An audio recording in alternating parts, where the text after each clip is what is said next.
All right, any questions from last time? Everyone get the quiz turned in? Hoping so. You of all people, I'm pretty sure would know there's a quiz. Just by volume of emails, bunch of kidding.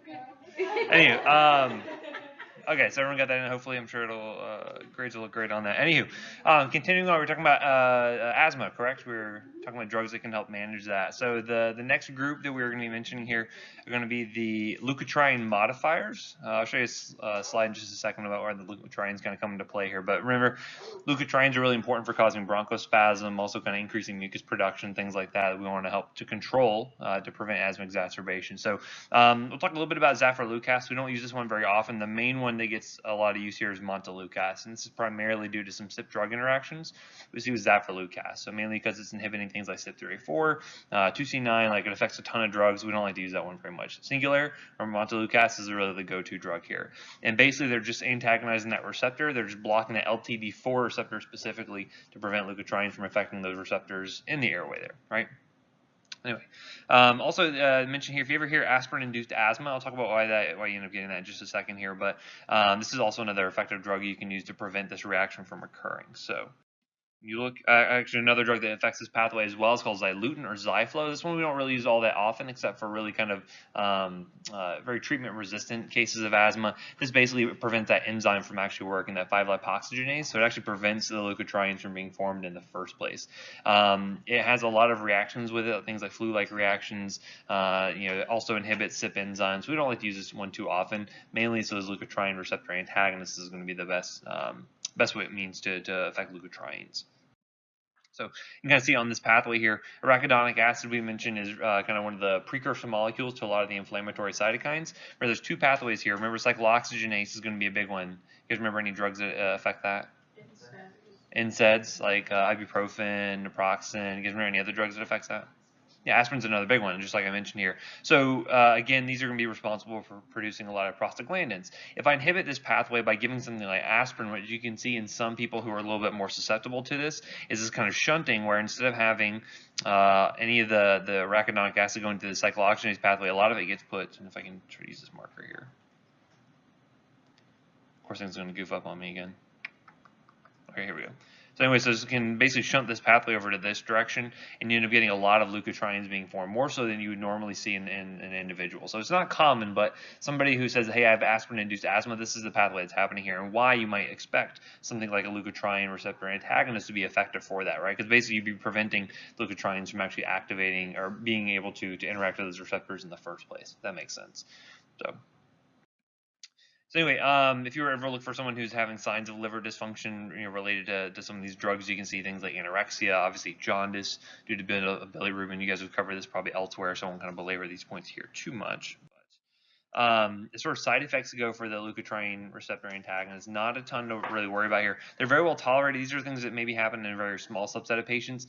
Typically, what you find is that leukotriene receptor antagonists are not going to be all that too potent for treating asthma. It's kind of one of the weaker kind of drugs, and kind of as maybe a second or kind of third line agent to help control those patients. But again, they're not super effective, but they're also not going to be super toxic in a lot of cases. Very well tolerated. Okay. So we can do things to try to help control either the triggers or the antigens that are causing the asthma attack. So we can do things like stabilizing the mast cells. This is pretty limited use, just like what we saw with like rhinosinusitis. That controlling the mast cells can be useful if we're going to use it kind of on a consistent basis, but it doesn't really help to do anything for those mast cells that have already degranulated and release things like histamine, etc. So you can have things like cromolyn, netocromel. These ones are not going to be super useful for our purposes, but I kind of mentioned it here just for completeness sake. If you ever do see someone that's on one of these inhalers, that's what it's going to be used for, to try to help control those mast cells. Really, the better thing to do, what's kind of the best way we have to control asthma exacerbations? Which type of drug?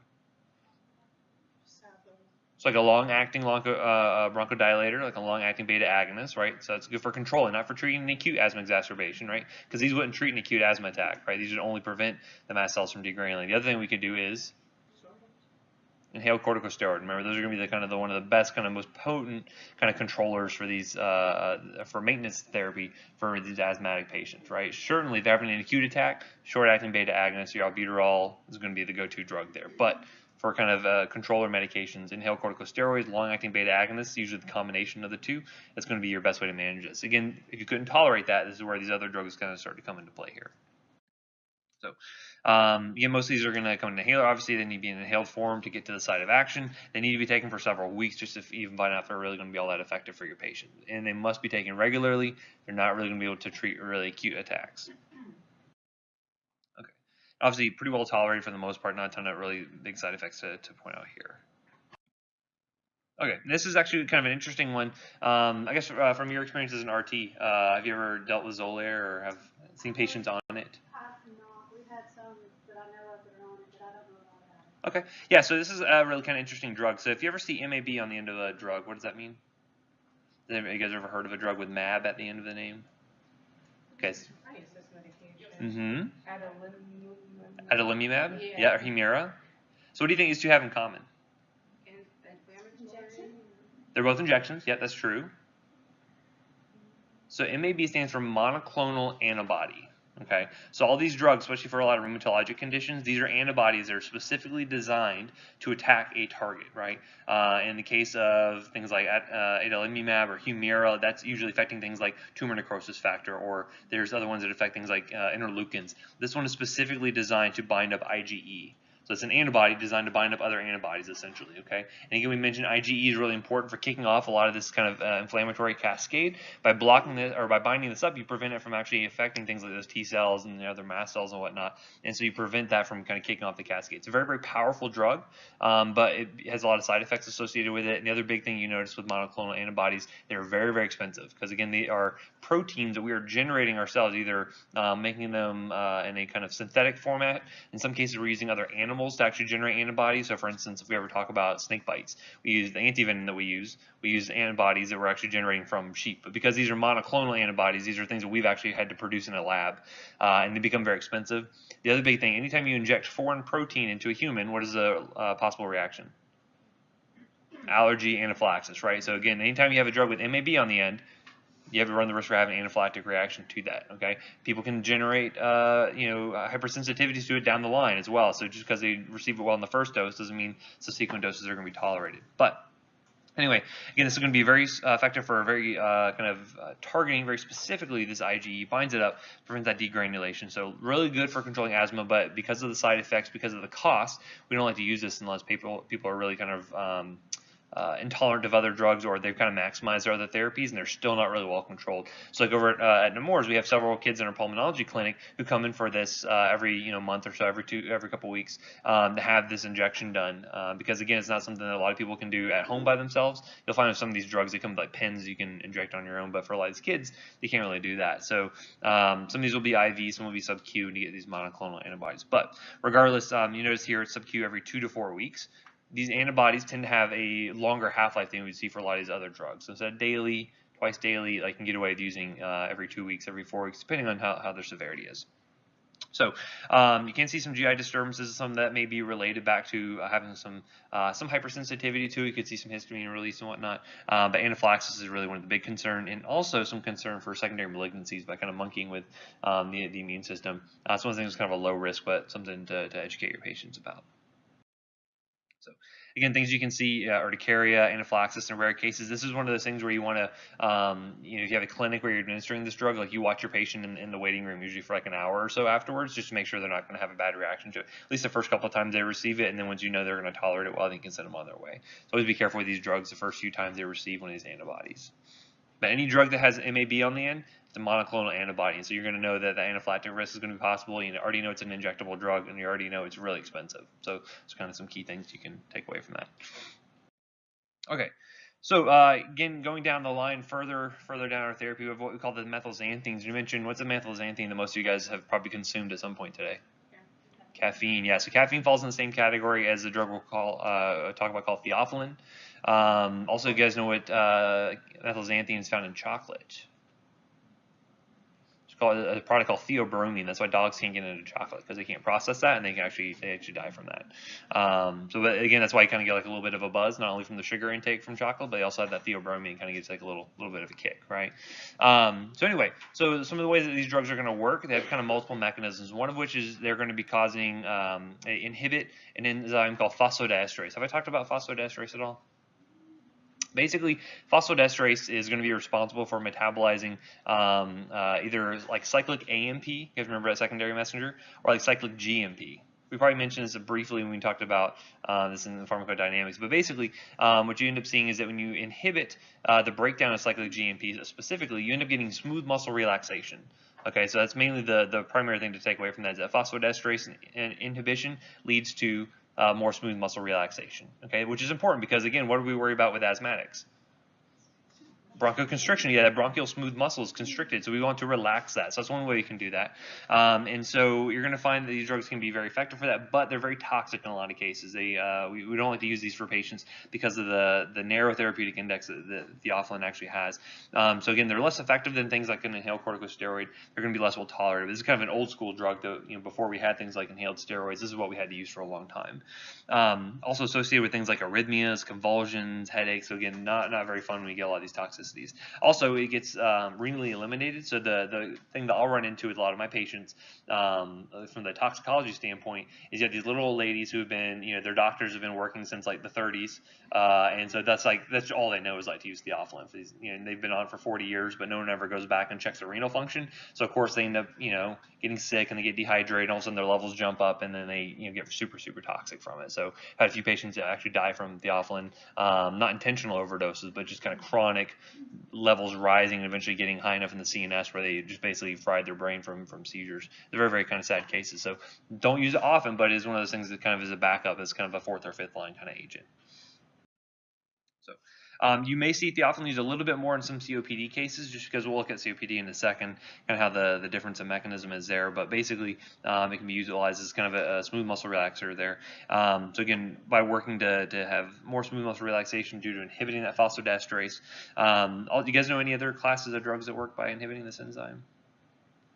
Seriously, erectile dysfunction meds actually work by, there's different isoenzymes of phosphodiesterase. So I don't know if I ever mentioned this, but like I give Viagra to little girls over at the cardiac unit in Nemours. You may say, that sounds a little weird, right? Well, it's because this phosphodiesterase inhibitor can actually help with things like pulmonary hypertension, right? You can actually help to relax that smooth muscle on some of the vasculature there and help them to have better flow through the lungs. That way they can oxygenate better, right?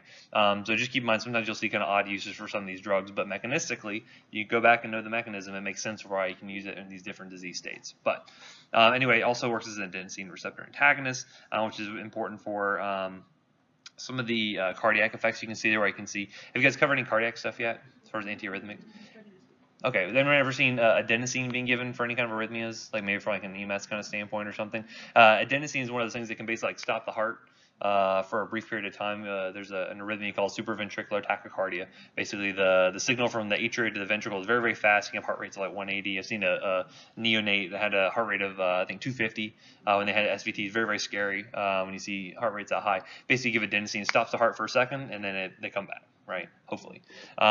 This can do the opposite effect, where if you take away that adenosine effect on the heart, you can actually see tachyarrhythmias, because again, it's going to be beating faster, more likely to see kind of some aberrant arrhythmias there form. So it's just one thing to keep in mind. And also thought to have some helpful uses through anti-inflammatory actions, just like we saw with some of other steroids and things like that. So lots of adverse effects here you can end up seeing. Predominantly the main things to focus on if your levels get too high, and I'm not going to quiz you on the levels necessarily, but just to be aware of some of the more serious problems you can run into when you get high levels. And again, we're doing therapeutic drug monitoring on this due to that narrow therapeutic index. You guys remember that from the last semester. But basically you see things like convulsions and arrhythmias. They can quite frankly be pretty deadly if not caught kind of early and treated appropriately. So always be careful with this kind of drug. Okay. You see, notice here that, just between 5 to 20 is considered to be a therapeutic level, but even people at 15 to 20, even kind of the high end of normal, can still end up getting pretty significant side effects. You gotta be careful with this one. Okay, so that's it for theophylline. Next up, we also have our anticholinergic. So again, these are working by blocking the effect of acetylcholine on muscarinic receptors. Okay, so remember, if we activate muscarinic receptors, what does that typically do to, again, that's part of like your parasympathetic nervous system. What does that typically do to like secretions in the body? Will it dry you out, or is it going to make you more kind of wet? If you activate muscarinic receptors. You'd be more wet, right? You're going to have all kinds of mucus secretions. You're going to have diarrhea. You're going to have urination, all these different things. Basically, what you see here with these asthma attacks, they end up having smooth muscle contraction, also a lot of mucus production. Well, if I can block acetylcholine action on those muscarinic receptors, you get the opposite effect. You can dry them out a little bit. So that's kind of one of the benefits of using an anticholinergic. We don't use these super commonly for like kind of routine management of acute asthma attacks. But one of the things, if a patient comes into like say the urgent care, or they come into like the emergency department, it is very common for them to get both a beta-2 agonist like albuterol plus a short-acting anticholinergic like ipratropium or Atrovent. So if you ever hear of like a duoneb, that is albuterol plus Atrovent, or if you ever hear someone getting like albuterol and Atrovent, that's what they're referring to, is that anticholinergic there. So this is a short-acting one that can be used for acute asthma exacerbations. There's also a long-acting form as well. This one's called tiotropium. This one is going to be just given by itself, called Spiriva, and this is going to be for more long-term use. This one is only used for COPD. Okay, so keep in mind the only short-acting anticholinergic that we're going to use for asthma is going to be ipratropium. Tiotropium is going to be mainly used for COPD. We'll talk about how to treat that a little bit later on. So again, just so you know, kind of a helpful mnemonic to remember anticholinergic side effects. The benefit here by giving an inhaled form, you don't get a lot of systemic side effects, but these are things you can potentially see, especially if they're breathing in kind of continuous nebulizations of this, or they get a really big dose. This is a really good mnemonic to remember for anticholinergic side effects. So you can get blind as a bat due to the effects on causing, accommodation, and you get mydriasis when you see that. They get mad as a hatter, so you can actually have some hallucinations, excitation, things like that with it. They get red as a beet, so you'll end up seeing some kind of cutaneous flushing. They'll be hot as Hades, or hot as a match, however you want to call it. They get fever, hyperthermia potentially, and they also get dry as a bone. That's kind of the predominant one we're kind of using those effects for in the lungs to try to dry them out a little bit. You also can see some the bladder starting to increase their tone, where actually you can see constipation and things like that, and then tachycardia. Really, the biggest things you might see with the inhaled form, though, because we're trying to limit the side effects, mainly just kind of the drying out, especially of the respiratory tract, maybe some tachycardia. But again, if you imagine, or if you remember what some of the side effects were of albuterol, what does it do to your heart rate? Yeah, it's going to speed it up anyway, right? And so someone who has any kind of acute asthma attack who can't really oxygenate very well, they're probably going to be tachycardic anyway, right? So it's one of those things where you can't really delineate out which drug is really causing the side effect. Okay. So if you need it, so we talk about inhaled corticosteroids as being very good controller medications, kind of from long-term use. Really no big systemic effects you saw for the most part. If you had someone with an acute asthma exacerbation, you can get away by using short dose or short course oral or potentially IV corticosteroids, right? So these are typically what we call pulse dosing, where you kind of give it for 5 days or so, and that is usually enough to kind of get through the kind of early kind of inflammatory response, getting them back down to baseline, and then they can go back to their normal controller medications. Okay, so the common ones you're going to see used for this include things like prednisone or prednisolone. This is just a liquid form of prednisone. There's methylprednisolone, which is typically either given orally as a like a Solumedrol dose pack, if you ever heard of that, or as a parenteral medication, so IV, IM kind of use. And then dexamethasone is also another good one, either orally or parenterally. Okay, so again, these are going to be for acute exacerbations where their normal medications are not working, and they're coming to you for further treatment, either at the urgent care, the ER, or wherever it happens to be. Okay, typically 5 days of therapy or so. And we mentioned if you're on steroids for a long period of time, what do you have to worry about when you have withdrawal of the drug? Remember that adrenal suppression we talked about, where again, if your adrenal glands sense they have enough steroids around, so well, I don't produce anything, that negative feedback loop gets activated, it'll stop production. Typically, if it's 5 days or less, you don't have to worry about that. You don't have to build in a taper to the dosing. You just dose them for 5 days, and they can go off at cold turkey, no problem. If it's much longer than that, then that's when you need to start considering doing like a taper over a few days or so. Okay. Typically, the longer you're on steroids for, especially with like some rheumatologic conditions, the longer the taper is going to need to be, because again, their adrenal glands are just kind of atrophied, and they're just not used to having to produce their own product anymore. So again, we know systemic corticosteroid side effects. You can see things like, again, with longer term use, adrenal suppression, growth suppression, things like that. But certainly in the short course, you can see things like worsening hypertension, potentially muscle weakness. That's kind of more of a chronic thing. But also you worry about immunosuppression, right? Because again, anti-inflammatory, especially ones as potent as these, they tend to suppress the immune system. So you could see like secondary infections as a potential side effect, right? You guys know what it will do to your blood sugar? Typically goes up, yeah. So if you had a diabetic patient that had an acute asthma exacerbation and required steroids, like you also see their sugars kind of go out of control for a few days there, right? Okay, so the way, basically this is kind of a stepwise approach to therapy, very similar to what we would see with something like, acne. We talked about that. Really, you kind of start off at the kind of the easiest things to use, kind of the least invasive drugs, and then you kind of go as a stepwise approach to either they're getting more severe or if the drugs you're using currently are not working. Okay, so again, if you were using, say you had someone who had, like, say, just intermittent asthma, right? Say it's only exercise induced or only when they're being exposed to a certain type of trigger, they probably don't need a lot of controller medication, right? So it's something like short-acting beta agonists, that's what SABA stands for. They can just use that as needed, right? You don't really need much else than that. Once you start getting into more persistent asthma, and they start to need more daily medication, you're going to notice here that the inhaled corticosteroids are going to be kind of your go-to drug first and foremost. Okay, low dose. You want to use as low dose as possible, and then you will steadily kind of start to maximize that as you kind of go up in steps. You'll also consider adding on things like a long-acting beta agonist, kind of once you get out of that kind of first step. So, for instance, if I were to ask a test question, said, "Hey, this patient is having, asthma exacerbations, say, 4 to 5 times a week." Despite having a short-acting beta agonist as a rescue inhaler, they're having to use that 4 or 5 times a week. You put them on low dose, say, fluticasone inhaler. They come back, they're still having an asthma attack. What would you do next? What would be the next step? And I may say something like Xolair, like a monoclonal antibody. You'd be like, well, that's way too hardcore. I don't want to jump to that just yet. I have theophylline. You'd be like, well, theophylline's, again, narrow therapeutic index. I don't want to do that for this patient. Then say, okay, well, inhale corticosteroid plus long-acting beta agonist. Right, so that'd be okay. That's a pretty good option. And then say if I just had a long-acting beta agonist by itself, you'd be like, no, I wouldn't want to do that because again, it has increased mortality risk with asthmatic patients. So again, think about what your stepwise approach is going to be. Notice here that again you can either add on a long-acting beta agonist or just kind of increase the dose of the steroid to see how that once you kind of max that out, see how they tolerate it. That's when you can start to add on other drugs. Notice you have alternatives here, so if they could not tolerate one of these therapies for whatever reason, that's when you kind of add on one of these alternatives. Notice here Methylxanthines is probably going to be probably the first thing you're going to jump to if you need to add on yet another drug beyond the inhaled corticosteroids and the long-acting beta agonist. That tends to be the lowest side effect, kind of least harmless drug you get add on to that regimen, so get some extra effect here. But as you start to go up, you're going to see more things like xyluten, theophylline starting to be considered. Really, omalizumab or that Xolair is going to be kind of reserved for patients who have kind of failed most everything else, and this is when they're going to start coming in every couple of weeks to get these injections done. Very, very costly, so you have to see if their insurance even covers it, things like that. That kind of makes sense?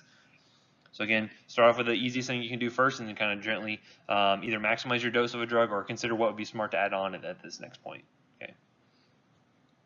And again, I'm not going to have you guys figure out specifically, like, okay, based on these symptoms, what kind of asthma are they having, and then what do you treat with? Like, you get the diagnosis component of that elsewhere. I'm just going to mainly focus on the drug therapy, like what's going to be best for this patient. What drug would you add on next, or based on contraindications, based on allergies, what would be the next drug you would use, right? So those are the kind of questions I like to ask. Just to have the concept in mind, right? So again, not know necessarily. I'm not going to ask them, okay, now you're going from step 3 to step 4. Like, I'm not going to ask that kind of question, but I'm saying, like, okay, this is what they've used, this is what they failed already. So kind of like the first homework assignment we did, right? The patient already had failed benzoyl peroxide, so what would be the next best drug for her? It's like, well, look back to what was her actual issue. What did she already fail? What did she already tried? And then where do we go from there, right? So that's kind of because that's what you guys are going to have to do when you get out there in clinical practice, right? So start practicing now. That's what I say. Okay, all right, so going back to actually how we can administer these drugs themselves. Has anyone heard of a spacer besides our RT in residence? So what do spacers do for us? Yeah, so basically what their help is, it's kind of a generic term, but essentially they kind of fall in this category of what we call a valve holding chamber, essentially. Has anyone ever had to use an inhaler before, or had to educate anyone on how to use an inhaler? I've used the spacer before. Yeah, it can be kind of tough, right? So you think about the coordination of it. Think about elderly patients who have poor muscle control, or think about people who have like bad rheumatoid arthritis in their hands and they can't really control their, or even kids who have a especially difficult time with this. Sometimes these devices are very useful because instead of, I don't talk about the instructions for how to use like a multi-dose inhaler or meter dose inhaler. These devices can be very useful to help them, kind of taking the coordination aspect out of it. Basically, it's a device that will hold the dose. Basically, you hook up the inhaler to it, press the dose in. the mist, basically all the nice respirable particles, will be held in there until the patient can inhale it on their own, right? So that can be very nice because it will allow them to get a better dose rather than them accidentally squirting it too soon or too late in conjunction with their breath, and they don't really get the dose they really need, right? So it can be a very useful thing to help with that. There's been studies to show that having a patient using an inhaler, like a meter dose inhaler with a valve holding chamber, can be just as effective as using a nebulizer in some cases when used properly. So it can be very, very useful for a lot of patients. So again, also one of the things you want to mention is that they need to clean this stuff off, right? Because if they use it, because they're getting their kind of grody mouth all over, if they don't clean it right, you can end up seeing fungus growing there and all kinds of other nasty stuff, which these patients are more prone to get respiratory infections anyway. So, and just keep in mind that the particle size is really important for these drugs as well. If they're too big, they tend to get too heavy and they can go down to the GI tract. If they're too light, then you are more likely just to kind of breathe them and exhale them right back out, right? So they have to be just the right particle size. The valve holding chambers kind of help with this to make sure that you get just the right amount going down to the lungs as best you can, right? So now these kind of inhalers are called what we call a meter dose inhaler. There's usually a propellant in here that when pressed will expel the drug out. There's also what we call DPIs or dry powder inhalers. A lot of like the inhaled corticosteroids tend to come as like a dry powder where basically it'll be a device where usually like a discus or something like that. Where you open it up, there's a button you'll press. It will basically send a small puncture through a tiny capsule, essentially, capsule or some kind of packet, and then the patient themselves is providing the power needed to get that drug out of there. So basically, it's provided based on how well they can inhale. And again, if you have bad, say, COPD or their asthma not well controlled, they may not be able to really inhale that well to get the drug in. So you always have to consider what type of dosage form is best for your patient, right? But just general instructions for inhaler use: make sure they shake up the inhaler well beforehand because you want to make sure that all the propellant and the actual drug gets mixed uniformly throughout the canister. And then we want to make sure that in some cases you may need to prime the dose as well, especially with the brand new inhaler. You can press it a couple of times, and that way make sure that the first dose they get is all drug, essentially, not just propellant. The patients will expel all their breath to exhale, and then typically try to hold it like this. There's a couple of different ways you can do it. If they don't want to put their mouth directly on it, they don't necessarily have to. You can hold a little bit far away from the lips. You don't want to huddle out to here because you're not going to get anything. But at least has anyone seen like Dumb and Dumber? Hopefully not. You ever seen when it sprays the mouth spray and it goes out this direction? Like, you don't want to do it like that, right? You want to make sure you actually get it into the mouth. And then basically what you want to do is have the patient start to breathe in before they even press the dose. So you want to kind of generate this nice kind of laminar flow of air that's going to be heading straight into the lungs. As they start to breathe in, they'll depress on the canister. That will allow the drug to start to come in, and have them breathe in, do a full inhale, and try to hold it for at least 10 seconds if they can. If not longer, I think is good. And then you typically want to give them a little bit of time between doses, right? And so the way I try to explain it to them, because again, you see some people like especially on TV and stuff, they'll just do like 2 quick sprays and then they're done. Well, think about it, this is trying to allow for that smooth muscle relaxation. You're trying to open up those bronchioles. The first dose can only get so far because if you have a lot of that constriction going, you may not be able to penetrate super deep down into the lungs, right? By giving that first dose time to work, kind of open things up a little bit, relax it, that allows the second dose to go in even farther and have even more effect there. So that's why I say at least give it a minute or two, at least 30 seconds between puffs. I think is probably good enough in a lot of cases, but a minute or two is usually pretty safe to recommend there. It kind of makes sense. So again, we know it's got to be really tailored to your patients, what's triggering them. Try to eliminate those triggers as best you can, and really try to tailor the drug therapy to what their symptoms are, what they're going to kind of tolerate best. Okay, so moving into COPD. Any questions on asthma management? All right. So going into COPD, basically what we're seeing is this kind of, have you talked about this previously? Okay, good. So this is chronic inflammation of the airway. The big thing here is that this is not going to be fully reversible. So you can never really get a COPD patient back to complete baseline like they were, say, before they started smoking 30 years ago, like you can an asthmatic patient, right? Asthma is all reversible. That's kind of the key component there. This is not going to be fully reversible. And so what you're noticing is this kind of accelerated decline in FEV1. So as FEV1 is declining, you're going to start to see that they'll have a period where they're going to be asymptomatic because you do have some general amount of lung kind of reserve that you can kind of call upon. But once you get down to a certain point, this is when you're going to start to see the actual symptoms start to progress here. And kind of once you're already at this point, you've already had a pretty significant amount of damage done. And again, not all of this is going to be reversible. Obviously, the biggest cause for COPD is Smoking, right? But there's other things. There could be genetic contributions here, like alpha-1 antitrypsin deficiency.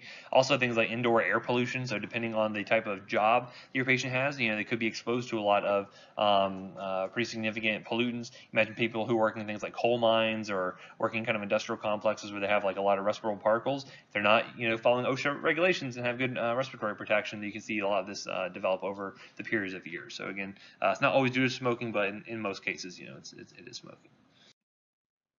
So all the same drugs are going to be used here as what we saw with asthma, so I'm not going to kind of belabor those points, but just kind of show you kind of the stepwise approach we're going to use to therapy here, okay? So there's going to be some things that are just going to be kind of chronic health maintenance, and then we're going to talk about things we can use as our symptomatology kind of gets worse and worse, right? So this is kind of the same slide we saw before as far as FEV1 decline with their increase in symptoms. So looking at things like, obviously we're going to regularly assess their lung function. We're looking for changes over time. We'd like to get them to stop smoking. I'll talk about a few drugs we can use for that. And then we'll talk about annual influenza and pneumococcal vaccination. That's really, really important because these patients, due to their poor lung function, tend to be more likely to get these infections. So it's important to try to get them vaccinated as best they can. So for kind of short, acute kind of exacerbations, again, a short-acting beta agonist is still going to be one of the first-line drugs you're going to go with. So again, albuterol will still be prescribed to the grand majority of these patients, right? You also can consider starting to use these long-acting inhaled bronchodilators. So you can use, say, for instance, just a long-acting beta agonist by itself, right? That would be okay. That would be appropriate for COPD patient. You could utilize inhaled corticosteroid. You could utilize a long-acting anticholinergic. That would all be fine in this kind of situation as long as they try one. See what they kind of tolerate best, right? As you start to go up, you're going to use multiples of these drugs. So maybe inhaled corticosteroid plus a long-acting beta agonist, or that Spiriva, that tiotropium plus, a long-acting beta agonist. You kind of start to add the drugs together at this point. And then once you kind of get past that, you're going to start to looking at utilizing theophylline. That might be a consideration here. Here's where we're kind of getting into kind of more kind of higher doses of steroids, things like that. And then finally, once you get to a certain point, there's only so much you can do. This is where we're going to be giving supplemental oxygen to these patients. I talk about doing surgery, different things like that. But basically, again, it's a stepwise approach. Start at the easiest thing first and kind of work your way up into more combination therapy, things like that. That make sense? All right. So how do we get them to stop smoking? How effective is our most smoking cessation programs? Not very, right? I wouldn't feel very, very comfortable if I had to put my money into one of these programs, right? I'm saying that'd probably be a losing bet. But there are several things we can do. Obviously, one of the big things is going to be non-pharmacologic help here, right? So having some sort of counseling, having some sort of a kind of cognitive behavioral sort of intervention here is going to be super key. What you find is there's synergy between using pharmacologic interventions plus other kind of behavioral interventions, right? So you need to kind of use both at the same time. Obviously, I'm not going to get super in depth on those because I like drugs, so I'm going to focus on the drugs, right? And that's what we're going to focus on for these purposes. But you do see increased chance of quitting when they kind of use multiple modalities here. So a couple of different options here. We have a drug called bupropion we're going to talk about. There's a specific brand name for this one when used for smoking cessation called Zyban. Does anyone know what we use this for otherwise? It's an antidepressant, absolutely. So we'll talk about that. There's also going to be nicotine replacements. There's several options here. You have things like transdermal patches you can use. There's gum you can use, sprays, inhalers. Some that look just like cigarettes. So that way they actually get kind of the physical sensation. There's a lot of kind of habituation that comes from smoking cigarettes. If you can give them something that kind of looks like a cigarette. I don't really talk about e-cigarettes much in this presentation right now, but that has been another kind of big advent that has helped some people to successfully stop smoking. It's a good bridge to getting them off of, because again, a lot of the issues is not only is the nicotine addictive, right, but it's all the other kind of the crap that they're inhaling, right? And these very hot gases and all the tar and all this kind of stuff that's really doing all the damage. So if I could get someone to just use the nicotine that's in the very much lower temperature kind of vapor, like that's ultimately going to be healthier for them than I'm sure down the road 30 years from now we're going to find that there's some kind of carcinogen they're using in that stuff that makes it super deadly. Who knows? But right now, for some people, it has been helpful, right? And it makes you look super cool when you get a big box. You get this. I'm just kidding. I don't do that. It's pretty bad. Anyway, and then there's also going to be one final drug here called varenicline or Chantix.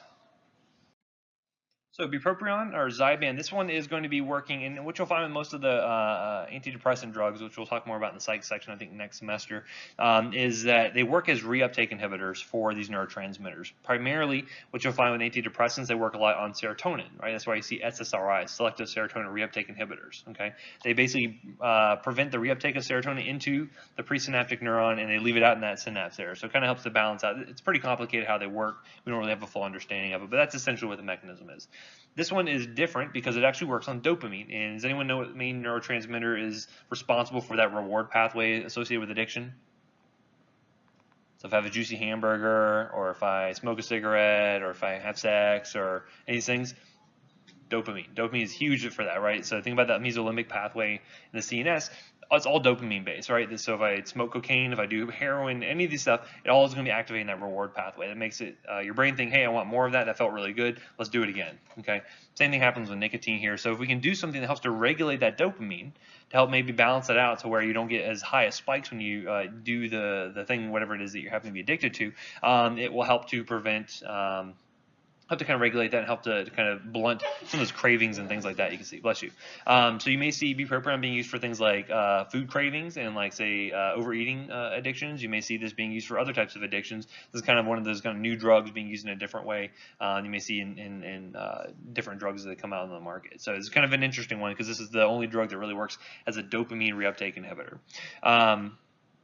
Now, what's really important is to realize which of these drugs you can use along with smoking. So again, because people have relapses, some of these drugs are okay to use with smoking. Some of these drugs are not going to be okay. This one's okay, right? Because again, this is not mimicking the effects of nicotine necessarily. You won't have additive nicotinic effects.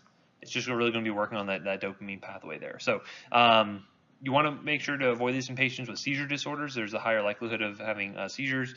Patients who are taking monoamine oxidase inhibitors, we'll talk more about that in the behavioral section, but those are kind of old school antidepressants that actually increase levels of things like norepinephrine, serotonin. So there's some synergy here you can see with that. And just be careful if patients are on other antidepressants, namely things like tricyclic antidepressants, venlafaxine, because you can worry about seeing some synergy there and seeing some adverse toxicity from that. Usually this is kind of one of those things where if a patient was on an antidepressant beforehand, you would switch them over to something like bupropion. So that way you can kind of kill two birds with one stone, because this can be used as a pretty effective antidepressant as well. Okay. So the nicotine replacement, do you think it's okay to smoke with a nicotine replacement? This would not be okay, right? Because again, you're just getting more nicotine in the system, and you're more likely to see some of these toxicities from this. And again, nicotine affects what type of receptor do you think? The nicotinic receptor, absolutely. The nicotinic receptor responds to what neurotransmitter? Acetylcholine. Remember, acetylcholine affecting nicotinic receptors. That's how we get a lot of skeletal muscle movement, right? So if you ever recover like the autonomic nervous system, things like that, you'll see that acetylcholine affecting nicotinic receptors is super, super important for that transmission. But again, so we're seeing that nicotine is going to affect these receptors. But basically, by anyone ever seen someone trying to come off of smoking? Like, what are they like? What is the withdrawal like for those patients? Irritable, really bad cravings. They're generally not pleasant to be around, right? So again, this is meant to kind of blunt those withdrawal cravings and try to help them get off of it a little bit more smoothly, right? So instead of getting that dangerous tar and all this other stuff there, or again, potentially if they're doing things like chew, snuff, things like that, again, you can see a lot of oral cancers and whatnot associated with that. It gets them off of that and gives them just purely the nicotine itself, whether it be an inhaler, whether it be with a patch, gum, whatever happens to be. And generally, the idea is you would gradually titrate off of their dose over a long period of time. Whatever, every patient's going to be a little bit different. But again, hopefully the idea is you would get them down slowly, and then they eventually just come off of it in total. So that would be the idea there. Be careful that let patients know that, hey, if you have a relapse, don't use the replacements plus your normal smoking, because again, there's way more nicotine than what you're bargaining for. You can see side effects from that. Okay. So again, you can see things like arrhythmias, you can see hypertension, a lot of cardiovascular effects can happen from this. If you need me to pause, let me know. But, some of the helicopters. No. Anyway, so we have Chantix is the last drug in this section here. This one is actually a partial nicotinic receptor agonist. Okay, this means that it will bind to the same nicotinic receptors that nicotine does, but it just kind of partially activates. It kind of tickles the receptor. This one, do you think you could take it while smoking? This one you can, because basically it prevents the nicotine from actually coming in and binding. So it actually works as a competitive antagonist because it basically can prevent the actual nicotine from fully activating the receptor. This is only kind of partially activating. So one of the ideas here is that, again, this helps to blunt those cravings because you're having still a little bit of nicotinic activity, but not the full thing as you might get with smoking a cigarette. And then eventually you would titrate them down over a period of time. So this is why you actually start the drug 1 week before the quit date. So they're still smoking while they're taking this drug. You don't see the same toxicity as you do with like a nicotine replacement. And then they stop smoking and you continue this drug for about 12 weeks or so. And again, hopefully that gets them kind of through the hump where they're having those kind of withdrawal symptoms. This helps to blunt that, and then they can come off successfully. So some people do really well with this. Some people don't do so well, mainly because of some of the side effects of it. So if you ever talk to someone who's been on Chantix, one of the biggest things they'll tell you is they have crazy dreams. For whatever reason, they get very vivid dreams. Some people get hallucinations enough that they may quit the drug due to just how terrifying it can be. Some people like the dreams. It just depends on how they respond to it. But there is a black box warning on this. So you see things like neuropsychiatric events. You can see worsening depression, suicidal ideations. So because of that, make sure you're monitoring for that. Kind of get a baseline sense of what their emotional state is, and then track that over time to make sure they're not having anything kind of popping up, right? Okay, as far as immunizations go, really they need to get their annual flu shot. So that's one thing to really recommend to patients, and also they should get their pneumococcal vaccine at whatever age they are going to be recommended. I don't remember off the top of my head. I haven't looked at that lecture set in a while. But basically, make sure they get the pneumococcal vaccine when they're supposed to, either greater than 65 or greater than 50, whatever, depending on their risk factors. Okay. Any questions on that? Yes, sir. Yeah, I've heard of like a drug that will make you sick when you smoke, like it'll reduce sickness. We have a drug like that for drinking. So there's a drug called Antabuse. Kind of gives you the same. Remember that disulfiram reaction we talked about for metronidazole? That's the same thing, where basically makes it when you drink, it prevents the breakdown of a toxic metabolite, and you get so sick that you don't want to drink in the first place. Yeah. I'm sorry. Something like that. Not that I'm aware. There's another drug called a camprosate, but I don't think it makes you sick like it does with Antabuse. Yeah. Those are kind of the main things we kind of recommend nowadays for smoking cessation. Those are kind of the big ones. They tend to have the most success associated with them. So I'm going to go ahead and give you guys a 10-minute break now. We'll come back and then start hitting the cardio section. All right, any questions from the first half? You guys feel pretty comfortable on asthma. All right, let's get into some cardiology antibiotic stuff. This is pretty quick. Infective endocarditis. You guys covered this previously? Okay, we'll talk about pretty briefly. It's fairly uncommon. You may only have to see 10 to 15,000 diagnoses a year, but it can be very devastating if it does occur, and so that's why it's important to understand who may be at risk for it and how we can prevent it, hopefully. So people who are at risk tend to be guys, unfortunately. We tend to be more likely. Greater than 60 years of age, unfortunately. As you get older, your risk tend to go up. One of the big ones, injection drug use, can happen there. Poor dentition, we'll talk about why that is in a second. Any kind of structural or valvular heart disease, and then if you have a prosthetic valve, it tends to be more likely. So when I say endocarditis, like, what does that mean to you guys? Yeah, so infection or inflammation, I guess, in the endocardium, and specifically, where does this happen at? The valves are a big section, right? So basically what happens is there's usually some sort of injury or something that will lead to a kind of a susceptible area, usually the valves, where bacteria will start to grow, right? And then what they form is what we call this kind of vegetation. It can be very, very difficult to penetrate, as we'll see with the drugs. So drug therapy tends to be a lot more the therapy's a lot longer, and also we have to use kind of some pretty significant drugs here to treat this based on the type of organism we're dealing with. But because, if you have someone who has, say, like a prosthetic valve, like that's, kind of foreign material, that makes it more likely for, we already talked about having things like catheters or, intracranial pressure monitors, all those things, that hardware tends to make you more likely to have those bacterial infections. Same thing kind of happens here. Now, why do you think IV drug users could be at risk? They're not using clean needles. I mean, these guys, their ability to use sterile technique for injecting is usually not great. Usually you'll see all kinds of different bugs. So basically they're injecting lots of kind of foreign material, especially if you think about things like they're crushing up like tablets, like especially a lot of opioid users. They'll crush tablets and inject those. All those inactive ingredients that normally your GI tract would either process and eliminate through the feces or otherwise gets injected straight to the bloodstream, right? So there's lots of little things that can be injected through these lines or through these into these patients that predispose them to this infection. So We'll see, and again, I kind of talked about this already, but this proliferation, this vegetation that happens on here makes it very difficult to treat. In a lot of cases, you may actually have to go in and just get the valve gone, especially if it's a prosthetic valve. You need to go in, take it out, and put a new one back in, depending on how severe the infection is.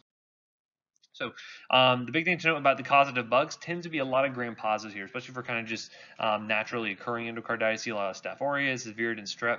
I see like enterococci, things like that. And also, we'll talk about haystack bugs that are responsible for some of these things like Haemophilus aphrophilus, Cardiobacterium, all these kind of weird bugs you don't typically see. But if you do have a case of endocarditis, you start to think, hey, haystack bugs might be potentially responsible here. So again, some gram-negatives, some fungi, but predominantly you're going to see a lot of gram-positives are going to be responsible for this.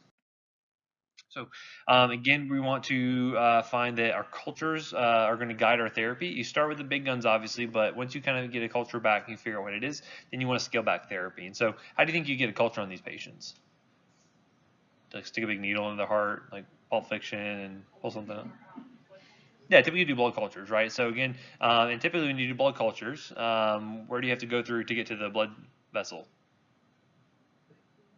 The skin, right? And so what grows on the skin?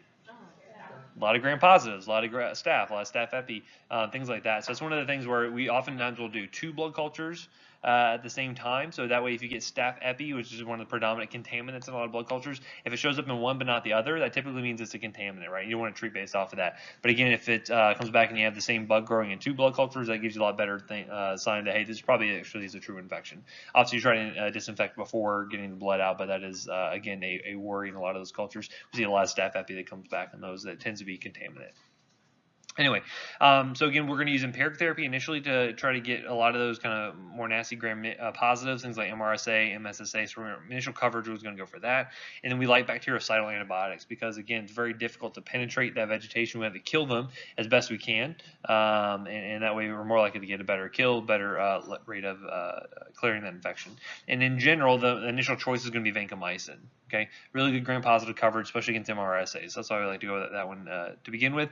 And again, treatment need for up to 6 weeks. Most infections you can treat for 7, 10 days, maybe 2 weeks. 6 weeks at a minimum for this one, right? Unless you have some kind of, we'll talk about some special cases where you can treat for shorter, but in general, 6 weeks to begin with just vancomycin. So once your cultures come back and you kind of figure out what you're dealing with, if you're dealing with something like virid strep or strep bovis, these tend to remain highly penicillin susceptible, so we can use things like penicillin G. Some cases you may see this being given as a continuous infusion over 24 hours, or they may give it every 4 to 6 times a day. And why do you think that is? Why do we have to give it so frequently? It's a continuous infusion. It's a time-dependent antibiotic. Remember, it needs to be above the MIC for as long as possible, especially with that difficult to penetrate vegetation there. Rifampin could be another decent option. Vancomycin, if you had someone who's like truly allergic and could not receive cephalosporin for whatever reason. And what's interesting, we can now use what we call gram-positive synergy. So this is a case where, remember gentamicin being predominantly what kind of bacterial killer? Positive or negative? Usually gram-negative. You think gentamicin, you're thinking things like Pseudomonas, you're thinking about a lot of gram-negative bugs. Gentamicin can be used in addition to one of these like penicillin or vancomycin for gram-positive synergy. It actually will shorten up the course from say like 4 weeks down to let's say something like 2 weeks. But you do need to be careful. Remember that renal elimination. If they can't process it, they can see things like renal toxicity, ototoxicity, so watch out for that. For other strep species, including things like strep pneumo, tend to be penicillin sensitive, but just follow your cultures to see what you need to treat with that. Enterococcus, if that grows, generally going to be resistant to penicillin. So this is where we actually will go for that gram-positive synergy again. We'll use something like gentamicin plus penicillin or ampicillin or vancomycin, right? So something we can get some pretty good synergy there to kill off those bacteria. We don't want to use cephalosporins here because, again, I mentioned as a general whole for cephalosporins, they do not cover enterococcus. So watch out for that. And then staph, obviously, if it comes back as MSSA, we want to use one of our anti-staphylococcal penicillins. So you think things like nafcillin, amoxicillin, cefazolin could also be a potential option here, plus or minus gentamicin. That just helps to shorten up our course of therapy. Or if it's MRSA, vancomycin works in most of those cases. So again, you may start with vancomycin based on the culture, then you scale back to see what it actually is, and you can usually go with a more narrow spectrum antibiotic.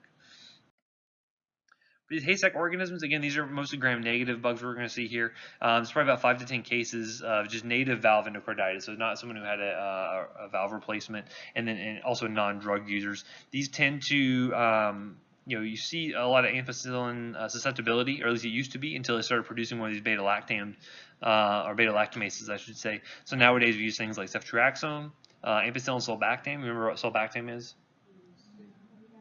It's a beta-lactamase inhibitor, right? So it kind of overcomes that resistance, or something like Cipro could also work here as well. So that's a good. All these would have good gram-negative killing abilities when we get these Hayseck bugs. Now, looking at IV drug abusers, again, this is me on last weekend, so just showing you guys don't do drugs. It's not good for you. I'm just kidding. It's not a personal portrait. But again, you have to worry about things like injection particulate matter. Like I mentioned, those tablets you crush up. You think about things you can see kind of long-standing tricuspid damage that occurs over time. You see a lot of skin flora that could be getting into being injected as the needle kind of punctures the skin. Also, the use of saliva. Either they might use that as a means of solubilizing the drug, or they might use it as a means to clean off needles that have been used or things like that. So you can see how they can get all kinds of nasty bugs getting kind of injected. Because again, their decision making is not super good at this point if they're using IV drugs. Right? They've made some bad decisions at some point in their life to get to here. So again, they're not really thinking about their well-being for the most part. But as far as common bugs go, when you see this, tends to be Staph aureus in more than half the cases. So again, think MRSA, covering for that initially, strep, enterococcus, and you can also see some kind of weird bugs. This is where things like fungus can potentially start to crop up, gram-negatives. Also think about if they have concomitant diseases that are suppressing their immune system. So what is a common transmittable infectious disease? You can say IV drug users could spread from one person to another. HIV, right? Now what does that do to your immune system? Suppresses it, right? So you can see fungus and things like that start to creep up here. So again, kind of you see how all these little things start to kind of line up, and it makes sense why they may be more susceptible to these bugs. Now, looking at prosthetic valve endocarditis, so again, oftentimes you find these patients in a failing therapy. Again, having that kind of that foreign material just makes it very likely for bugs to grow on that, and so oftentimes it requires surgery to remove that valve if the drug therapy is not going to work on its own. But generally, you're going to be covering for staph, and we're going to use a triple drug regimen because again, it's a big deal to have open heart surgery and get your valve replaced especially you already did it the first time. You typically don't want to go for this kind of BOGO surgeries, right? So triple drug regimen, we're going to use usually an antistaphylococcal kind of drug. So we'll use something like naproxen, vancomycin. Plus we're going to use a drug called rifampin. I haven't mentioned this before. This will be a new one. Plus gentamicin. So again, we're getting that synergy here. If it's MRSA, in a lot of cases, it does end up requiring surgery regardless, just because they do tend to be very difficult to treat. So rifampin is this drug that is basically, it's kind of interesting because it's pretty good at killing things like staph, but what you tend to see is that resistance develops to it very quickly unless it's being used with other drugs. So this is one of those things where you need to add the rifampin last. Basically, you'd start with vancomycin, gentamicin initially, and then you'd add this on as kind of the last drug that you use in order to prevent resistance developing to it. Okay. Basically, this is working by inhibiting the bacterial RNA polymerase. So again, it's working on kind of RNA transcription, preventing protein production kind of down the line. You see also using tuberculosis occasionally. That's the other kind of big use for it. Big things to note with this one is that it's going to cause red-orange discoloration of basically all of your secretions. So urine, feces, sweat, tears, all of that's going to come in. You can kind of see the red color down here at the bottom of the freeze-dried powder. You can kind of see that. Basically, it turns your secretions that color as well. The other big thing I did not note on that slide, which I should have, is it is a very potent CYP inducer, namely CYP3A4. So rifampin induces CYP3A4. Now, if something is metabolized by CYP3A4 and you have rifampin on board, what does that do to your drug levels of that drug? Should go down, right? Because you have more CYP3A4 available, it's going to start to metabolize that drug more effectively. So again, think about those interactions. If you have an inducer, it's going to drive levels of other drugs down. Okay. Now, in some cases, you may do prophylaxis for endocarditis. This is predominantly where patients who have prosthetic valves or some other kind of high-risk history if they've had endocarditis previously. Basically, before giving certain procedures, especially dental procedures, as we'll see, we give them prophylactic antibiotics in order to prevent the infection from happening in the first place. Basically, especially dental procedures, one of the big risks is you can have puncturing of that gingival mucosa. You can end up seeing translocation of some of those bacteria into the bloodstream, and that's what could be the start of an infection there, right? So that's one of the big things you want to worry about. Typically, what we're going to use is going to be amoxicillin orally. So if you ever see someone that gets a prescription for, say, 2 or 3 days worth of amoxicillin, that's usually what it's going to be for, is that endocarditis prophylaxis. It's not routine dental cleaning, but it's saying, like, if they're getting, any kind of manipulation of the gingival tissue, any kind of perforation of the oral mucosa, those would be the high risk ones. Also, some respiratory tract procedures, tonsillectomy, bronchoscopy, things like that, all tend to be high risk. And so again, this is where we get prophylactic antibiotics for these guys. If they did have a penicillin allergy, they could not receive amoxicillin. Cephaloxacin could be used. Clindamycin, azithro, all could be used, because again, you're mainly kind of trying to prevent those gram positives from trying to spreading. Right. Okay. Another thing, just to cover here real quick. So rheumatic fever. When do you see rheumatic fever pop up? Yeah, after strep. Yeah, so strep pharyngitis typically can be a precursor to acute rheumatic fever. You kind of mentioned here mentioning here now, just due to kind of the cardiac implications here, but usually seen after group A strep infections. This is where we're seeing things like arthritis, carditis. The big risk is obviously kind of damage to the heart tissue, can lead to things like CHF over a long period of time. And so what you actually find is that it's one of the leading causes of cardiovascular death outside of kind of more developed countries where have more ready access to treatment for group A strep. Obviously, treatment is going to be including actually treating the infection itself, but we're going to talk about heart failure management in a later cardio section. But anti-inflammatory therapy is the primary thing I'm just going to focus on here for right this second. And so, again, amoxicillin usually a go-to drug for strep pharyngitis. Penicillin could also work as well. It just depends on what kind of patient you're dealing with. For the actual carditis, we'll talk about CHF a little bit later, but in some cases, you may even need valve surgery. But the big thing to point out here is the aspirin use. We use this as our anti-inflammatory of choice with acute rheumatic fever, usually 4 to 8 grams a day, which is pretty big dose of aspirin, but again, it can work as a very effective anti-inflammatory drug. Now, if that didn't work, occasionally you may use things like corticosteroids, like prednisone, but usually aspirin is going to be good enough for most of our anti-inflammatory needs. But again, who would you not want to give aspirin to? Kids. In which case? Yeah, with the viral illness, you don't want to give them because you worry about. Yeah, so because aspirin can be used in kids occasionally when it's appropriate. So one of the big cases would be Kawasaki's disease. If you ever see someone with Kawasaki's disease, aspirin is actually one of the go-to drugs we use for that, and that's again predominantly a kid disease. But again, as long as they're not having any kind of viral illness, you don't really worry about that raised risk so much. But in general, kids don't need aspirin unless they have a really compelling indication for it, right? Okay. So trying to get through that pretty quick, and now I want to talk about the lipid-lowering agents. Have you guys talked about hyperlipidemia at all? Okay. Do you know how lipids are made in the blood, or how cholesterol gets made? Okay, we're going to cover that here. We'll try to go through it pretty quick. Okay, so 2 sources of dietary fats, or 2 sources mainly the kind of fats we're getting. Again, you're going to see that predominantly a lot of fats we get in our GI tract are going to be coming from the intestine. We're going to see that. How do you kind of emulsify the fats that come in through the GI tract? Saliva starts to kind of, kind of lubricate a little bit, but how do we actually break down fats? Trypsin's going to be over proteins. Bile salts, right? Think about your bile acids. Those are going to be super useful for helping to break down fats coming in through your diet. You also have some lipases as well, the things like the pancreas makes. But predominantly, your bile salts are going to be really, really important for breaking down fats into smaller molecules, right? So we have things like trypsins, we have things like proteases and amylases. Like in the salivas primarily, we see the amylases start to break down carbohydrates. But the bile salts are going to be really important here. And again, primarily going to get the bile salts from the liver going through what? The biliary tract, right? And where does bile salts get stored at? The gallbladder, right? So they get stored there. They get spit out whenever you have that the GI tract senses that there are fats kind of entering this tissue. Obviously, we also have fats that are going to be stored in our adipose tissue as well. This can also be liberated. Again, obviously, some patients have more adipose tissue than others, and they may be able to liberate a larger amount of these fatty acids that are going to be available to make things like cholesterol. So we're going to go more into detail on this and basically how we get cholesterol into our system and how we dispose of it as well, because that's going to be intrinsic, knowing that information, into how we treat hyperlipidemia and get rid of it. Because why do we care about hyperlipidemia? Certainly. So how does that contribute to cardiovascular disease? Who cares if I have fatty blood? Plaque, yeah, so atherosclerosis is going to be one of the big things, right? So we're going to see that some of these drugs are going to be really, really important for helping to improve mortality in these cardiovascular patients, right? So these are super critical that we get someone's hyperlipidemia in check, because that can extend their life. So this is why we like to harp on this so much. So typical American diet, you may see anywhere between like say like 100 grams of triglycerides coming in our system, 250 milligrams of cholesterol. What you're going to find is that these eventually get incorporated in what we call these little chylomicrons. Okay, so CM for short is what we're going to refer to those. And these are exogenous lipids. These are things coming in from our diet. So again, primarily coming in as either triglycerides or actual cholesterol. So typically what you see, and again, the bile salts actually get made from this cholesterol as well. So again, we have some recycling that occurs of some of this cholesterol in our system in the form of bile salts. So again, some of it's going to come in through dietary cholesterol, some of it from the biliary cholesterol. Basically, what you're going to see is that this will help to, and again, this is kind of the GI tract here.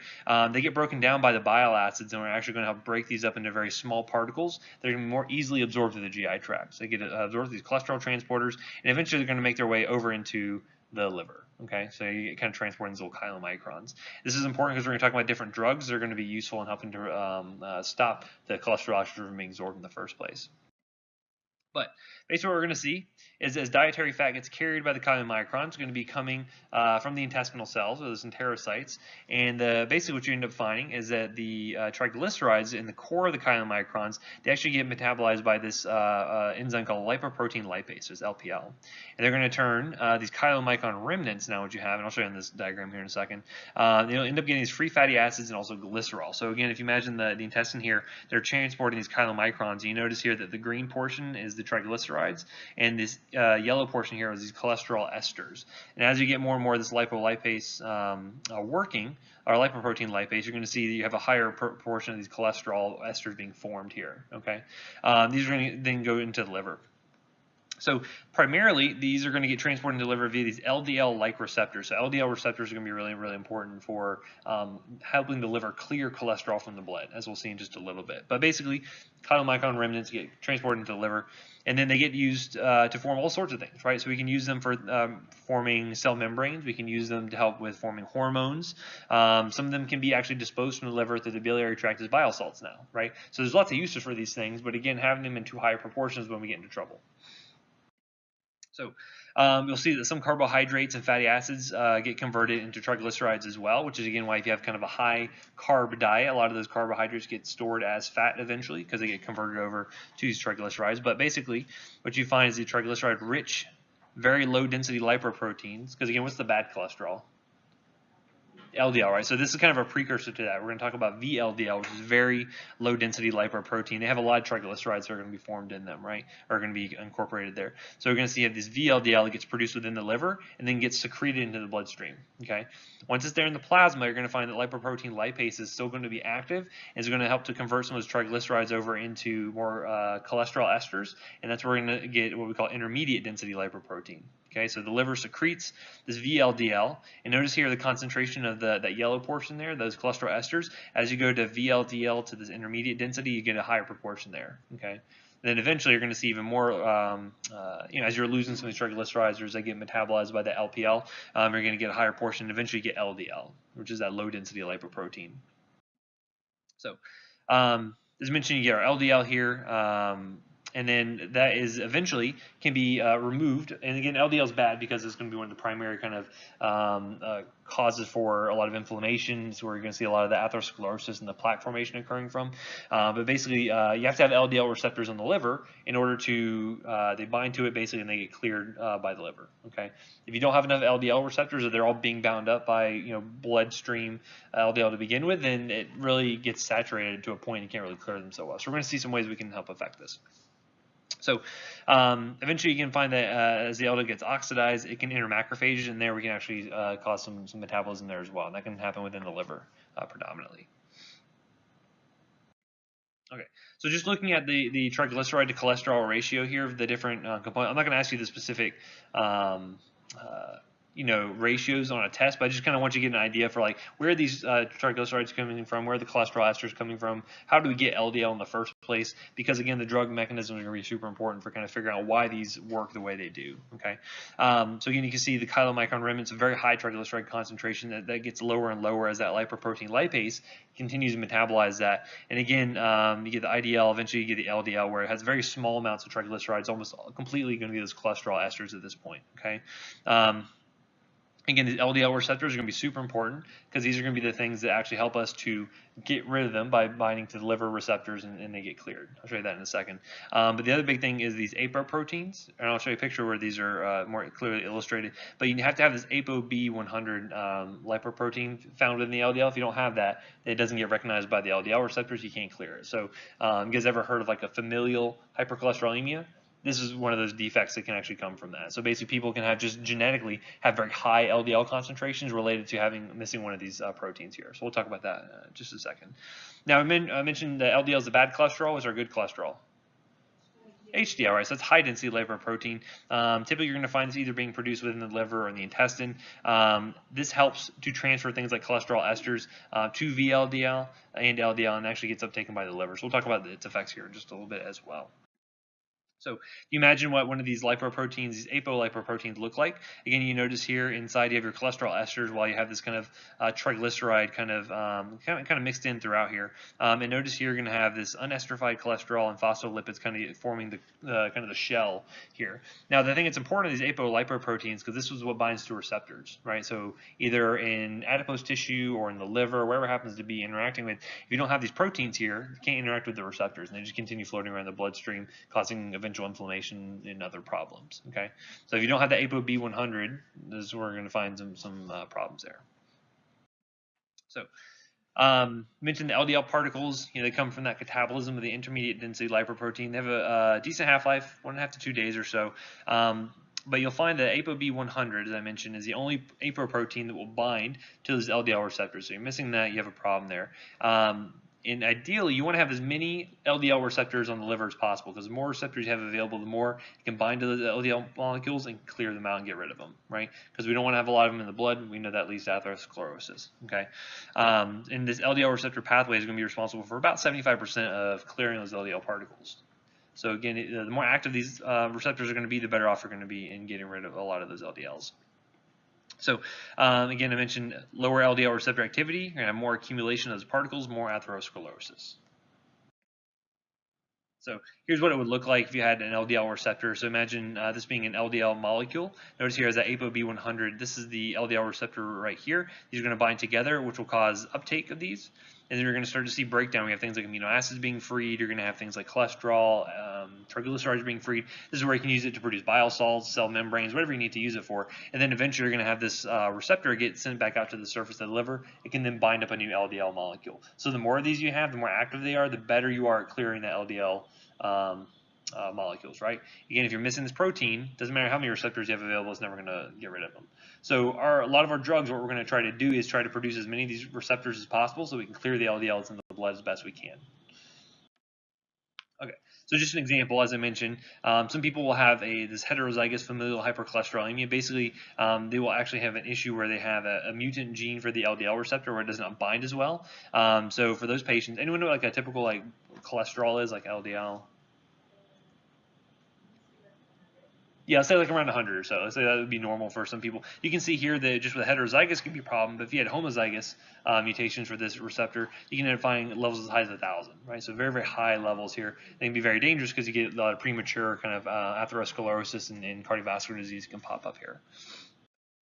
So typically, if you're looking at your serum cholesterol, the breakdowns of it would be about 60 to 70% is going to be LDL, about 20 to 30% is going to be HDL, and then about 10 to 15% is going to be VLDL. We mentioned here that when you talk about your triglycerides that are measured in the blood, typically you're going to find most of them being held up in this VLDL. That's where a lot of triglycerides are actually being found here. So here's the drugs that we're going to use in order to treat hyperlipidemia. So the primary ones we're going to talk about, most of you've already heard about, are going to be the statins. Everyone's heard of a statin, right? Anyone knows any particular statin they've ever heard of? Simvastatin, Zocor, yeah, Lipitor, atorvastatin. We'll talk about all of these. Yeah, these are going to be one of our go-to drugs. In fact, most of your patients should be on a statin if they have hyperlipidemia, unless they have a really good reason not to be. But we'll talk about that in a second. This is going to block cholesterol synthesis. We're going to go more in detail on these mechanisms in just a second, but this blocks cholesterol synthesis. We're going to see that there can be some things that will actually block LDL absorption from the intestine. That can be one way to do it. I'm sorry, it should be here in the intestine. There'll be other things that can bind up cholesterol in the GI tract. We'll talk about resins in a little bit. And so we'll see different drugs. They're going to work on different mechanisms. And this is important when you need more than one drug. You want to use things that have synergistic mechanisms, right? You don't want to use two statins because there's only so much activity that a statin can have. You can combine multiple drugs, multiple mechanisms to get better synergy. Okay. So here's the main list. There's actually a new one that I added towards the end of the section here. We'll talk about that a little bit later. But the main ones are going to be our HMG-CoA reductase inhibitors, otherwise known as your statins. Most people just know them as that. But this is the enzyme that they actually inhibit. You have atorvastatin, fluvastatin. I think I put the brand names a little bit later on in the section, so you should see all those there. But again, if it has a statin on the end, it's probably a statin drug, right? It's pretty easy to remember. We'll talk about cholesterol absorption inhibitors. We'll also talk about our fibrates, bile acid sequestrants, and also nicotinic acid. Also, niacin would fall in that category as well as nicotinic acid derivative. Okay, so the statins. So here are our primary list of statins we have. So things, probably the most common ones I see used nowadays include simvastatin or Zocor, certainly atorvastatin or Lipitor, probably seen more commercials for that drug than most others. And then rosuvastatin or Crestor is also another very, very potent one. This is probably actually one of the most potent statins that are actually out there. So essentially, there's several steps, much more in detail than what I just went over, and how do you actually produce, VLDL and things like that. But again, there are several different pathways that are going on, or several enzymatic steps here, that eventually we're going to end up getting cholesterol being actually formed. This is all happening within the liver, right? So essentially, what we're seeing. Do you need to pause for a second with the helicopter goes away? You're fine. Okay, I can talk loud. Basically, HMG-CoA is one of the precursor steps. If you can block that, I'm just going to pause.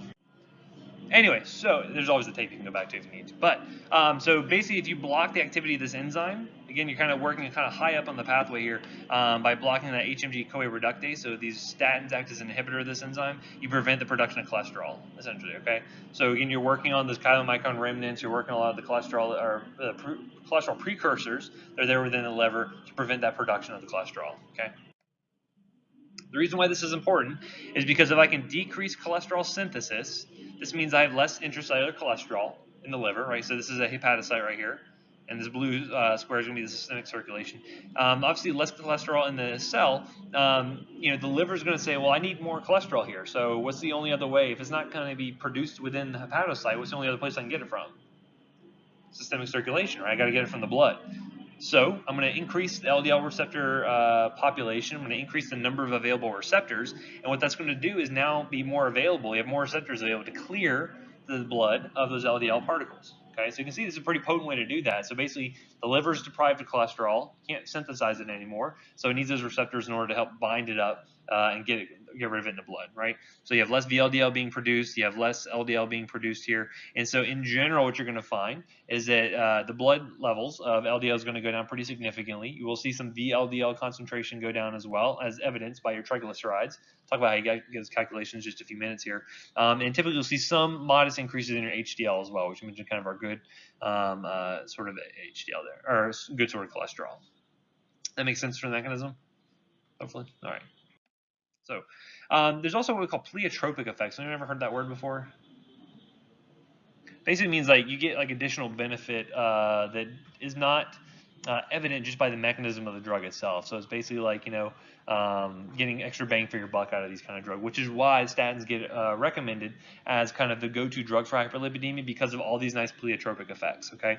So it can do things like improve your endothelial function.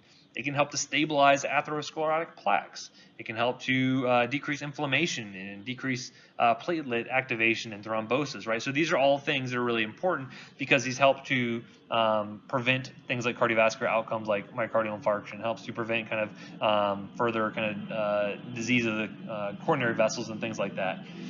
So these are all really good effects. We really like to have these, and so this is why statins are really good. You don't really see these same effects with a lot of the other drugs. Even though they can be very good at reducing LDL, increasing HDL, they don't have these pleiotropic effects. So if you look at the guidelines, statins are go-to drugs. Most patients should be on the statin if they have hyperlipidemia. Got it? So don't get super hung up on this slide so much. I'm not going to have you memorize all of these different points. The thing I want to mention here, though, is going to be the fact that as far as metabolism goes, there's going to be some variability here. So it's important to realize that if you have a patient who is on, say, simvastatin, what CYP enzymes may be affected by this? Because we mentioned, say, for instance, simvastatin right here, metabolized by CYP3A4. So if you have a CYP3A4 inhibitor on board, guess what? Now your levels are going to start to climb. We're going to see there's certain side effects that are associated with that, right? You guys really having a hard time hearing me? Sorry. Okay, so key points to take away from this slide. Mainly going to be the things that CYP enzyme interactions are going to be really big here, right? So Notice if a simvastatin, atorvastatin are broken down by CYP3 or 4, if you have a drug that's an inducer or an inhibitor, you have to know how that's going to affect the levels, right? So for one, if I had a CYP3 or 4 inducer on board, what will that do to my simvastatin levels? They're going to go down faster, right? So that means that my LDL might not go down as much as I want, right? I may not get all those nice pleiotropic effects. As soon as you move, the helicopter leaves. Anywho, that'll come right back, I'm sure, once you guys move back. Some of these are not going to be broken down by CYP enzyme, so that can be very useful if you have drugs patient has to be on this particular drug that happens to be a CYP enzyme inhibitor, and they need to be on a statin that can guide your choices in what you might actually choose. So it's like something like, say, rosuvastatin, minimal CYP enzyme, So again, I wouldn't memorize this list necessarily. I'll probably tell you like on a slide or in a question, hey, simvastatin is a CYP3/4 substrate. What would happen if you added on this drug, or like if you added on a macrolide? You guys remember what macrolides will do? 3/4 inhibitor, right? So again, those are kind of things I'd like for you to know. Like, I'll say specifically if something's like a substrate or not. But if I say, hey, this is an inhibitor of these enzymes, that's kind of more important. I want you guys to know. And again, this should trigger this. Hey, I should probably look this up. I should probably look at their med list. Make sure there's not going to be any bad interactions that happen here. Okay. They're going to have pretty variable effects on things like half-life. So some of them, most of them get away with taking one time a day. Some maybe twice a day. But it just depends. Just be aware that your choice of drug selection here. May depend on many factors, not only CYP enzyme interactions, but also what's their insurance look like. What are they, what are their disease states that they have, things like that you have to worry about. Okay, so looking at the kind of the dose response, you can kind of see, and again, I mentioned synergy can be really important for hyperlipidemia, because if you can't get your levels down appropriate with just one drug, that's why you can always add on a drug with a different mechanism to see some synergy there. So for instance, if I'm looking at, say, my LDL concentrations are going to be these kind of downward sloping lines, HDL is going to be these upward sloping lines. Say for instance, I would just give a statin by itself. You can kind of see here the line. It's going to be a little bit more important than, or a little bit more significant than what we see with our resin. We'll talk about what a resin is just in a second. But notice here when you do both together, you get synergy there. You get much more decrease in your LDL than you see with either drug by themselves. Similarly, if you add on multiple drugs, you can get better improvements in your HDL as well, which can be beneficial for your patient. We'll talk about goals a little bit later as well. Of course, it hangs up again. It's frozen. It only happens with you guys. All the other stuff never freezes up. The helicopter only happens with you, so. That's true, yeah. So you guys are just doomed. Jinxed.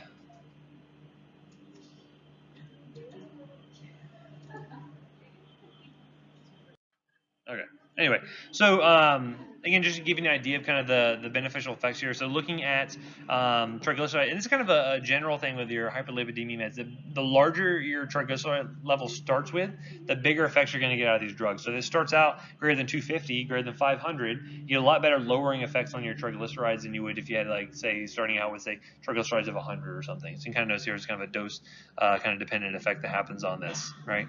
This is the other thing to note. Higher levels are starting out with, the more effective these drugs tend to be. So side effects. This is really important for the statins here. You can see things like headache, you can see some sleep disturbances, GI intolerance, not too big issues there. The big thing to worry about is hepatotoxicity. Just by themselves, without having any kind of enzyme inhibitors on board, you can end up seeing hepatotoxicity for some people. Actual serious liver damage is pretty rare, but can happen in some susceptible individuals, especially that kind of hepatic problems to begin with, for instance. You can always reduce your statin dose, right? So if they did have say you monitor their LFTs at baseline, and then you did, like, say, at 3 months, you notice their ALT and AST are starting to rise up, you can reduce your statin dose to see how well they can tolerate it, right? Because the goal with a lot of the guidelines nowadays are to see how high you can ride your statin dose up, because typically what we're seeing is that the bigger statin dose you can get, kind of the better cardiovascular benefit you're going to get from these drugs. So you kind of titrate it up until they can't really tolerate it anymore, and this may be one of the signs that they can't tolerate it, is that their LFTs are starting to rise, okay? Other big things are going to be myopathies and myalgias. If you ever have a patient who comes in, say they're like an overweight dude, doesn't really ever work out ever, just typical sedentary kind of lifestyle, and you start him on a statin, and he comes back and is like, yeah, it feels like I ran a marathon. I didn't get off the couch yesterday, but except to change the channel. That could be a sign of these kind of myalgias, myopathies that come along with this, right? So especially kind of the worst case scenario. What's kind of the worst case for these myalgias as they get more and more progressive, more muscle breakdown you develop? Rhabdomyolysis. That's really the big thing we worry about. So anytime you hear of tea-colored urine, really dark-colored urine, that is and especially with these myalgias, like that's a big red flag, right? You should think rhabdomyolysis. You should think discontinues therapy kind of immediately. Okay, this is especially more likely to occur if you have enzyme inhibitors on board, so that way your levels of the drug are rising, or if they happen to be on just kind of high doses to begin with. So be careful of patients who have kind of impaired renal function. Not that these drugs get cleared by the kidneys, but usually myoglobin does get removed by the kidneys. So that's one of the big things you worry about when you have excessive muscle breakdown. The myoglobin can clog up the kidneys and cause kidney damage. It's one of the big things you worry about with that one. Also, just be aware of some of these other drug interactions. We'll talk about statins, how you don't want to mix them with fibrates, which is another hyperlipidemia med. We'll talk about in a few slides here. But again, watch that interaction there. And just make sure you're checking laboratory values. Make sure you're monitoring like their CPK. If they're complaining of myalgias, you want to keep an eye on that to make sure they're not having that kind of muscle breakdown. Okay. Usually, if you're starting to see like their CPK is climbing, they complain, or if they develop rhabdo, usually discontinuation of therapy. You can try to switch them over to something else. Okay. Obviously, contraindications, they already have pre-existing hepatic disease. You probably want to avoid using that for them. You don't want to exacerbate that. This is contraindicated in pregnancy. Turns out, cholesterol is really important for producing things like cell membranes. And guess who needs a whole lot of cell membranes? Fetuses, yeah. So you need to have that available. So statins would be category X. We do not recommend those for pregnancy at all. We'll talk about another drug later on. This drug of choice for hyperlipidemia and pregnancy. Now again, if you just relative contraindication, things that you maybe want to avoid, maybe depends on the patient, but watch out for other drugs that can inhibit these CYP enzymes that will cause your levels to rise, especially for things like atorvastatin, simvastatin that are 3A4 mediated. So with these things like gemfibrozil, which is going to be a fibrate drug, we'll talk about just a little bit later. Enzyme inhibitors like erythromycin or the other macrolides, like just be careful of these drugs, mix them with your statins. So again, mentioned CYP3A4 inhibitors can affect this. When we get into other cardiovascular drugs, we'll talk about things like verapamil, amiodarone. These can all be inhibitors of CYP3A4 that will cause levels to rise. But also like grapefruit juice. Like everyone ever hear that interaction? Like don't drink grapefruit juice with these drugs. That's why there's actually products in grapefruit juice that can inhibit CYP3A4. Right. So be very careful with that. Something even innocuous as that. Because again, why do you think old people like grapefruit juice? Can't taste anything else. Their taste buds are going out. Like that's the only thing that's like strong enough to actually elicit a taste bud out of them. So this, that's why they drink a lot of it. So they end up drinking that, inhibits their CYP3A4. Then boom, levels go up, hepatotoxicity, rhabdomyolysis, all kind of bad stuff. Okay, so again, these are going to be the most efficacious and best tolerated of all the drugs we're going to talk about in this section, and they need to be first-line therapy for lowering your LDL. Okay, so and we'll talk about LDL goals a little bit later. You'll notice that when you talk about this stuff, the newer guidelines, they're getting away from a strict number that you want to reach, and they're more focusing on getting you on as high a dose as possible. We'll see why that is a little bit later on. Talk about the guidelines. Okay. Next up, we have our cholesterol absorption inhibitors. Only one drug in this category is called ezetimibe or Zetia. And so basically, this is working at the site of the intestine to actually block the cholesterol that's in the GI tract from being absorbed. So not only does this work on what's coming in from the diet, but also works on what's coming from the bile salts, right? So you kind of prevent some of that intestinal reabsorption of those bile salts from coming back into the liver, okay? So that's the main way it's going to be working to prevent cholesterol from being taken up. And at that point, again, you're depleting the cholesterol that's within the liver. It's going to say, hey, we need more cholesterol on here. Let's get it from the blood. I'm going to put out more LDL receptors. So in that way, it's kind of working similar to the statins. It's just working at a different kind of site, essentially. So you're going to mention kind of selectively inhibiting this absorption. You have decreased delivery of cholesterol to liver, increased LDL receptor expression, and thus you're going to get rid of more of those particles from the blood. So not only are you preventing dietary absorption, but you're also getting rid of more stuff from the blood. So it's kind of a nice feature there. And again, would it make sense to add this drug plus a statin? Absolutely, because again, you're working on two different sites of action here, two different mechanisms. So there's actually a combination product called Vytorin you might see out there that actually is simvastatin plus ezetimibe. So again, that could be a possibility there. So, and I kind of mentioned the combination product. So nothing too important here. Again, no big enzymatic relationships to worry about. No CYP3A4 metabolism, which is nice. So, if you had someone who had pretty significant drug interaction that it would make a statin inappropriate for that patient, you can maybe switch over to something like ezetimibe. That might be a decent option. So Again, you notice that this primarily doesn't get used by itself. It's really not nearly as potent as a statin is, but if you add it in to a statin, you get about a 15-20% additional decrease in your LDL, which is a nice kind of bump with that. Again, it doesn't really matter if you take it with or without meals. So typically you don't see a lot of GI-related side effects. It's pretty well tolerated for the most part, but you could see potentially some synergy here and maybe some elevation in your liver enzyme. So again, not going to happen to most people, but just watch their LFTs. This is something you're going to be monitoring for them anyway, usually at baseline and subsequent follow-up visits. Again, would not recommend this for pregnancy. Not a lot of data showing this in children. All the rest of these are going to be kind of relative contraindications. So elderly people, I've probably seen several of them on it. Again, just watch out for liver function beforehand, right? Other than that, pretty well tolerated drug. Again, useful as a kind of add-on agent, usually not used by itself. As far as drug interactions go, you can see that the biggest thing is going to be mixing this with a fibric acid derivative. This is another group of drugs we'll talk about in just a few minutes here. You can end up seeing these kind of hepatobiliary side effects, mainly being this cholelithiasis. Anyone know what that is? Yeah, essentially getting gallstones, so it can basically make it more likely to precipitate as bile acids in the gallbladder, and potentially some myopathies. That's probably the biggest interaction to worry about. Other than that, clinically you don't see a lot of these other issues come up here. Possibly antacids if you had someone who had like GERD symptoms, that could also decrease concentrations potentially, but not clinically super significant. Okay.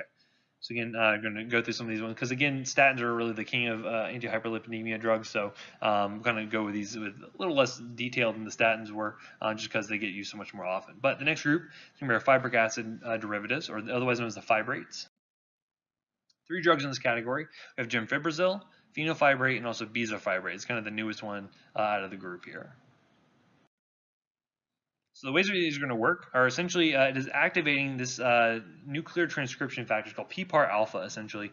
And what this actually does is it helps to increase this fatty acid oxidation, and it leads to decreasing these triglyceride-rich VLDL molecules, right? So one of the biggest things you're going to note with the fibrates that have the biggest effect on triglycerides, right? So it's kind of when it's claims to fame is if you had someone that had really high levels of triglycerides, this could be a very good drug for them because they'll have to bring it down a little bit more quickly than, or more potently, you'll see with some of the other drugs.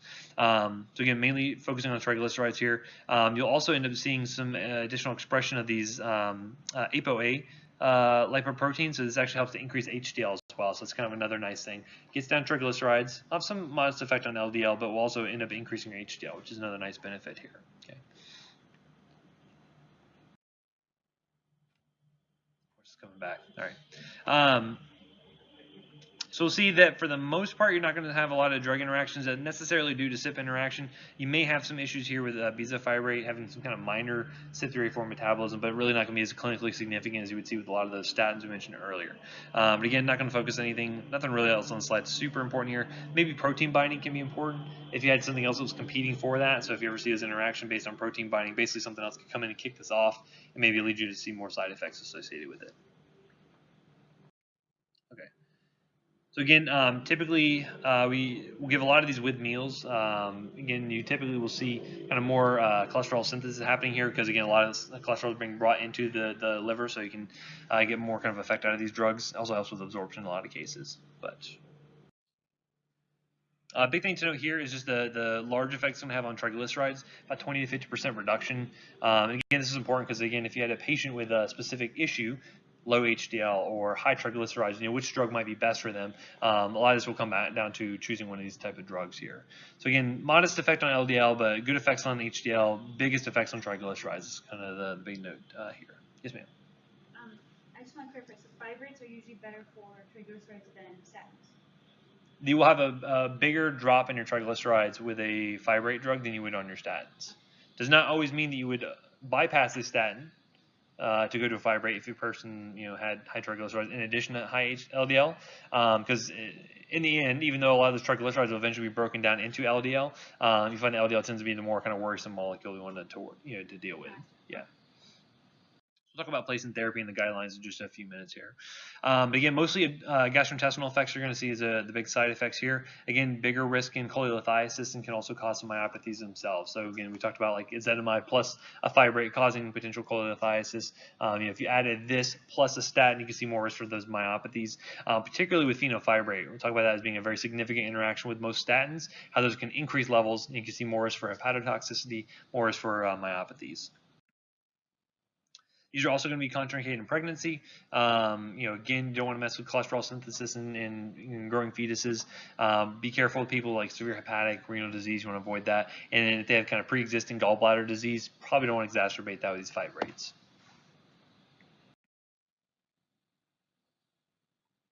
Again. Okay.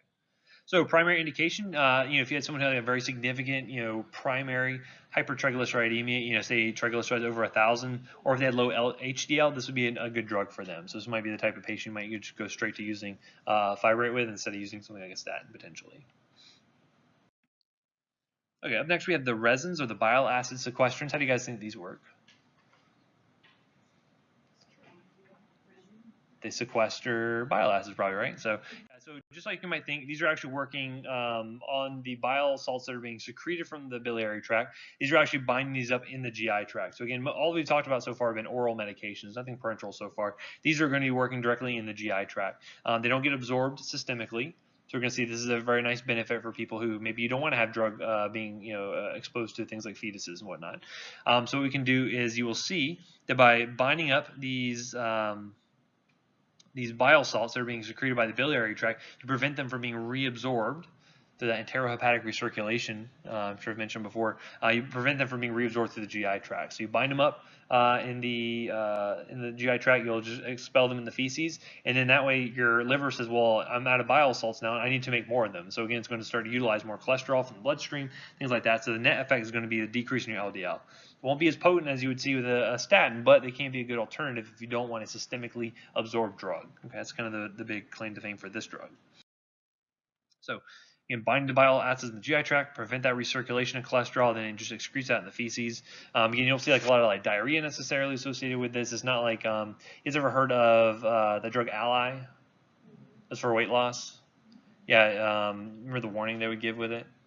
If they would take it, they would just poop on the fence. Yeah, basically. So that's as concise as I could put it.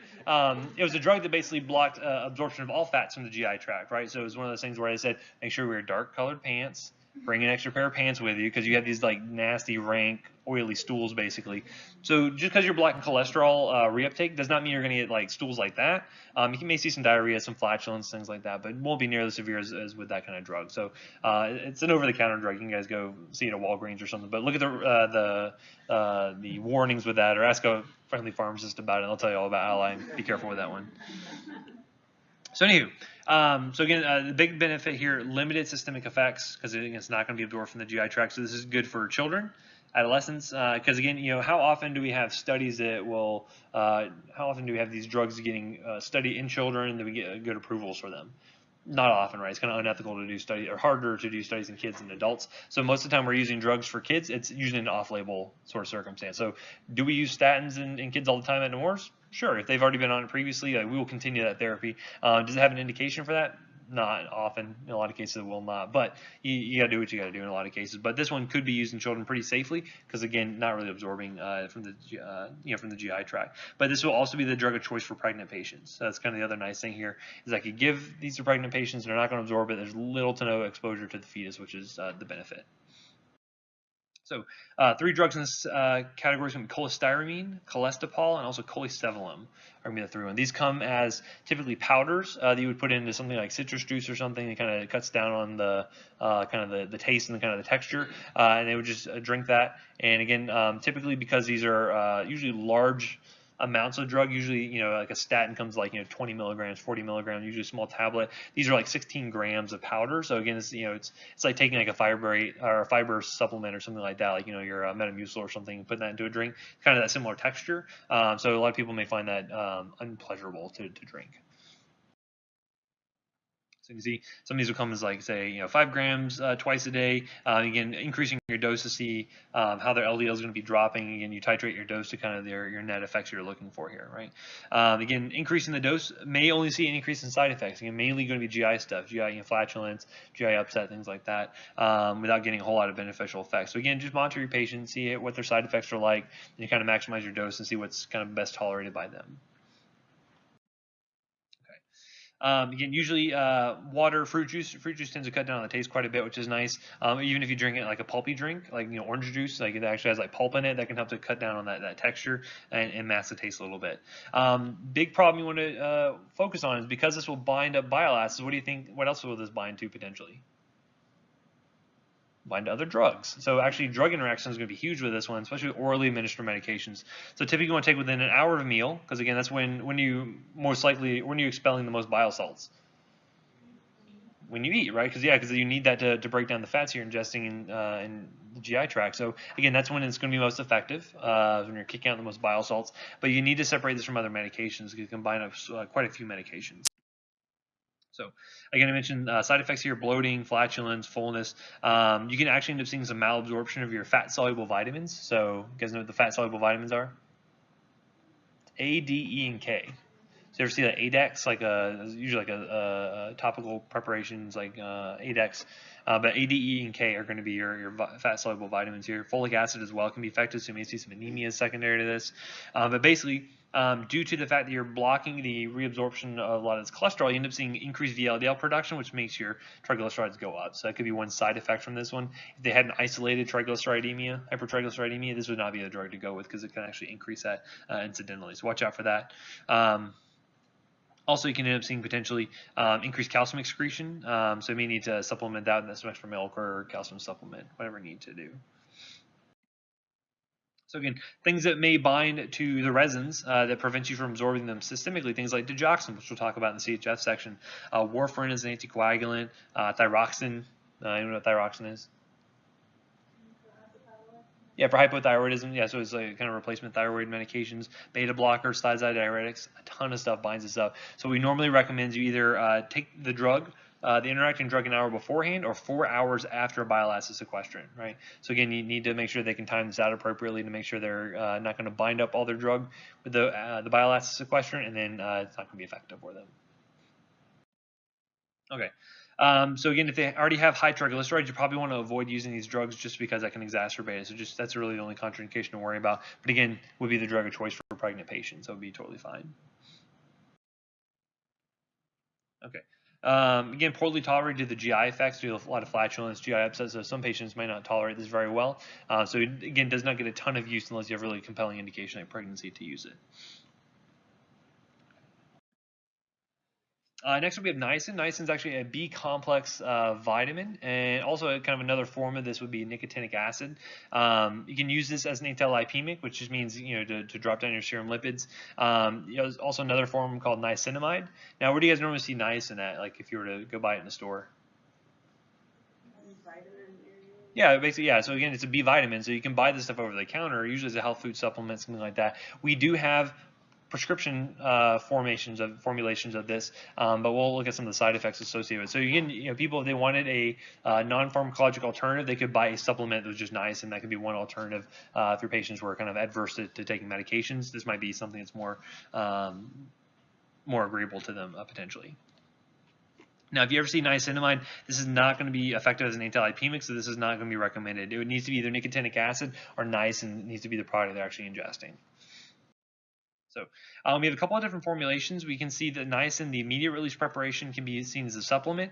Occasionally you have some prescription grade products here, but the big one you're going to see that we use most often is going to be extended release niaspan, or prescription. This would be prescription only. There's some long-acting forms or supplements as well. Now the big benefits of using a long-acting form is you see less side effects, especially kind of these acute kind of side effects, as we'll see here in just a second. There's another form called inositol hexacyanate, which you don't use too commonly. You may see this in the supplement section as well.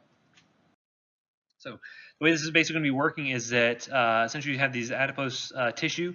Again, usually they're going to be releasing some degree of free fatty acids.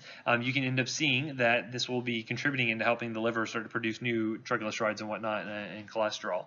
What you're going to find is that you're going to see that niacin has the biggest effect on helping to increase HDL. So I'll talk about why that is in just a second. Essentially, with nicotinic acid, again, you see that mobilization of the free fatty acids from the adipose tissue. If you can decrease that by utilizing niacin, you can help to decrease triglyceride synthesis. This means you're going to be having less VLDL secretion, and eventually is going to end up leading to ultimately an HDL increase. Again, the mechanism is fully explored, but this is kind of clinically what we see end up happening here. You can kind of see, again, there's going to be some kind of synergistic effects here. Again, good increases in HDL with niacin. It's kind of one of its biggest kind of claims to fame. Is if you had a patient with isolated low HDL, you could use niacin to help bring that up, right? So fibrates help with that a little bit. Niacin is probably a little bit better in the niacin effects here. Let me see these pictures that keep goofing me up.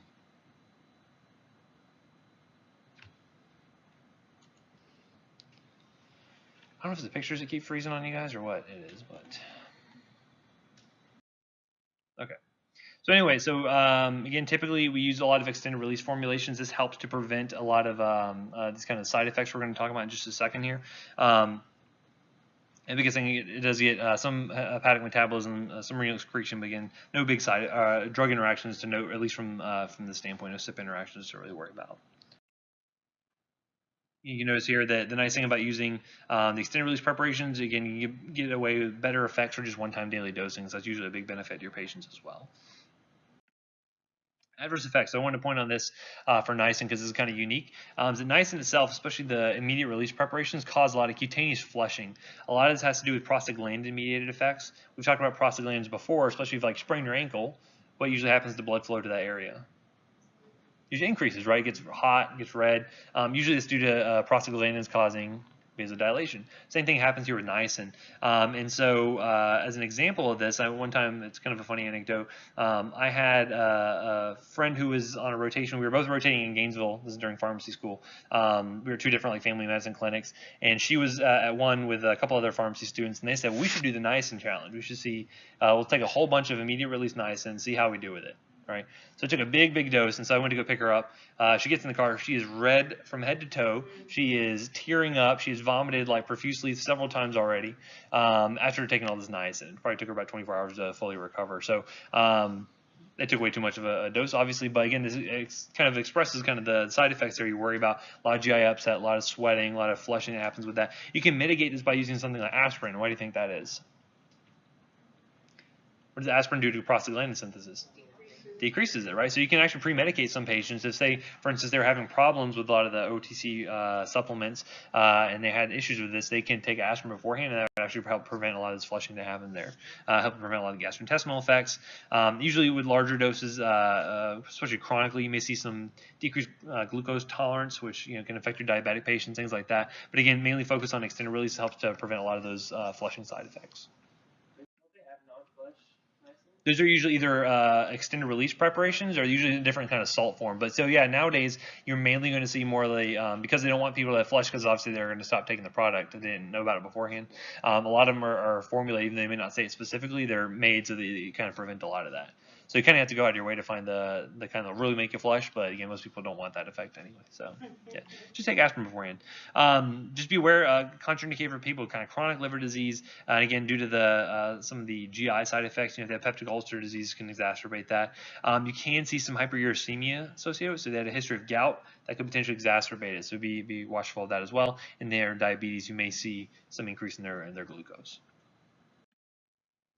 And as far as interactions, we kind of talked about this a little bit with statins. You may see some increase in some of the hepatotoxic effects, but again, pretty well tolerated for the most part. With that ethanol, you may actually see increased flushing, so be watchful of that, especially if there was a patient who had kind of, they're prone to that anyway. Usually patients with Asian heritage, they tend to be have a decreased amount of this particular enzyme. It's really important for breaking down alcohol, so if they're missing that, they tend to flush anyway. So this could be another interaction here. And just be wary of people taking niacin as an herbal supplement, because they typically take other herbal supplements as well. And again, a lot of these can have things where they will block metabolism, they can increase levels, see lots of toxicity associated with it, especially a lot of these that can cause liver toxicity. So again, just be aware, again, when you're asking patients about a full medical history, ask about supplements, ask about dietary herbal supplements specifically, because again, a lot of them might not think of these as medications. So just be careful with that. And again, mainly going to be for patients with low LDLs, low HDLs that you want to increase, and usually using combination therapy to help get LDL under control there. Okay. Nothing really this slide. Just noted that you can see combination drugs. You can see things like simvastatin plus niaspan. So they can get pretty good synergistic effects here, lowering LDL, increasing your HDL. Really good effects. But again, typically you want to start with the statin by itself and then add on drugs if you don't really get satisfactory control with just that one drug alone. Okay. So I'm going to cut it there. We'll come back and continue on with this next time. You guys have any questions I can answer for you? Okay, sorry about the helicopter interactions. I'm gonna yell at them and tell them get the quieter helicopter. No, I'm just kidding. No, we have to live with it. If not, I will grade your guys' quizzes. I'm sure all of them are going to be perfect, and if not, I'll put comments. Hopefully, you guys will see that. And otherwise, I will see you guys next week.